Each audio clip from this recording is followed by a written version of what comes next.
Welcome back everyone, and before we dive into our Coupang discussion, this week has been pretty awesome because my stock portfolio just hit a huge milestone, passing $40,000 with a current portfolio balance of $40,357.90.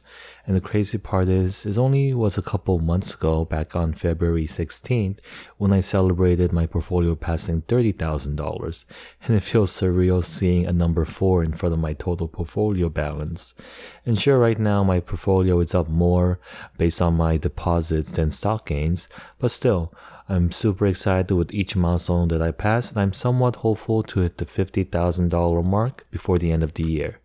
But if there's one regret, I'll have to say that it's for selling out of Wendy's back on March, because look what happened on June 8th. Wendy's stock surged as Reddit crowd talks up chicken tendies. Wendy's ended up the day 25.85%, and if I hadn't paper-handed my 49 shares and timed it perfectly, I'll be up an extra $400 right now. But I shouldn't complain because Wendy's already heading down and I moved the money over to Beyond Meat, which is up $438, so you win some and you lose some. But seriously, it seems like every stock that I sell goes up big, so if you want to become a successful stock investor, just do the opposite of what I do. Say in my videos, if I talk about don't buy certain stocks, say for example, Coupang, aka the Amazon of South Korea, do the opposite because man, 17 dislikes on that video. So a lot of people really didn't like me bashing Coupang because just look at some of the comments I received. Bob here saying that I'm obviously a complete moron and I don't know anything about the e-commerce market or Korea. And Jack writing, it's obvious you're a paid basher. I mean, yikes. Let me fix it up for you, Jack buddy. There, much better.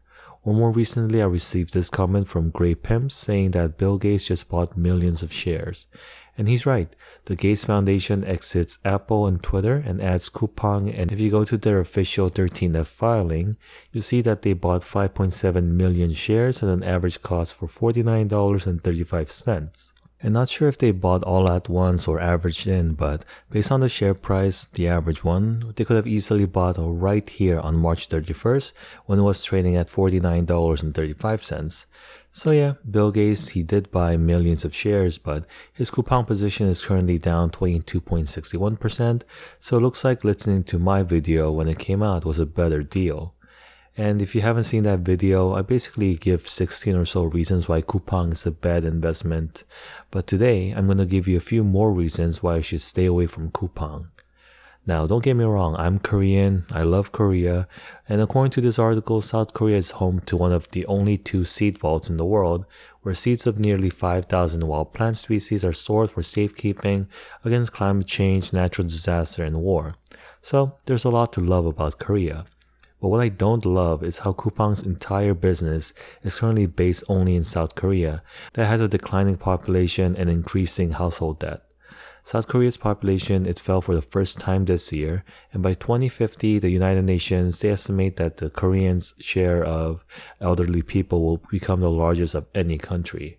And the Korean government, they have spent billions of dollars on incentives like free nurseries, subsidized paid during childcare, and even arranging group blind dates for public servants, but none of them had really worked out. All this basically means that Coupang's continued growth relies on their customers spending more money, and while their S1 filing does show increased spending per user, Coupang is going to face stiff competition from other companies that have bigger pockets. And that's not all. South Korea also has a debt problem, with household debt surging nearly 100% of the country's GDP. More specifically, came out to 98.6%, which is far higher than the global average of 63.7%, and the developed countries' average of 75.3%. And even worse, Koreans are relying more on short-term loans like credit cards, which is leading to a huge debt problem amongst young Koreans. CNA Insider, they had a video on South Korea's debt crisis, but here are a few notable statistics and highlights. For people who can't get a traditional loan, South Korean loan sharks will lend you money but at a 500% interest rate. And 60% of students graduate with at least $10,000 in student loans. Meanwhile, 10% of Koreans under the age of 30 are unemployed, yet they keep splurging with their credit cards. And this all leads to South Korea's total debt hitting $1.53 trillion as of last December. And sure, despite all this, Coupang is and can continue to grow in South Korea, but they'll eventually need to expand internationally. And I'm not the only one who doubts that they can execute on that plan. You see countless articles like these that question Coupang's ability to expand outside of Korea. And sure, they recently announced an expansion to Singapore, but Singapore isn't really a big market, only having a population of 5.9 million people. Of course, while Singapore is going to be a great, test bed to expand into other Southeast Asian countries, Coupang already faces stiff competition from established players. Sea Limited's Shopee is Singapore's biggest e-commerce company with a monthly average trade of 10.9 million transactions. And compared to Coupang's current market valuation of $59 billion, Sea Limited has nearly double that at $115 billion. And Singapore's number 2 spot is currently held by Lazada Group, which is owned by Alibaba Group, who has a current market cap of almost $600 billion. And finally, Singapore's number 3 commerce player is Q10, who, surprise, also has a big backing, this time from eBay and South Korea's Gmarket.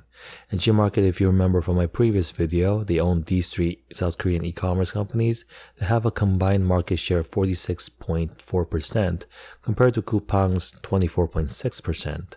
So yeah, I guess we can add 3 more reasons, which are population decline, massive household debt, and international competitors, to the list of reasons why I highly recommend staying away from Coupang.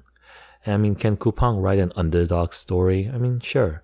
But judging by the current stock loss of 23.29%, it seems like a lot of investors are a bit skeptical of our Amazon of Korea's ability to hit a home run as of now.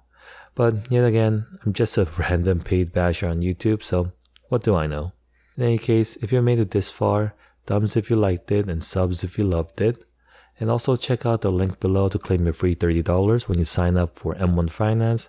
But with all that said, you decide if you want to stay invested in Coupang, and if you are, leave your reasons down below. But happy investing, and I'll catch you guys next time with more financial shenanigans.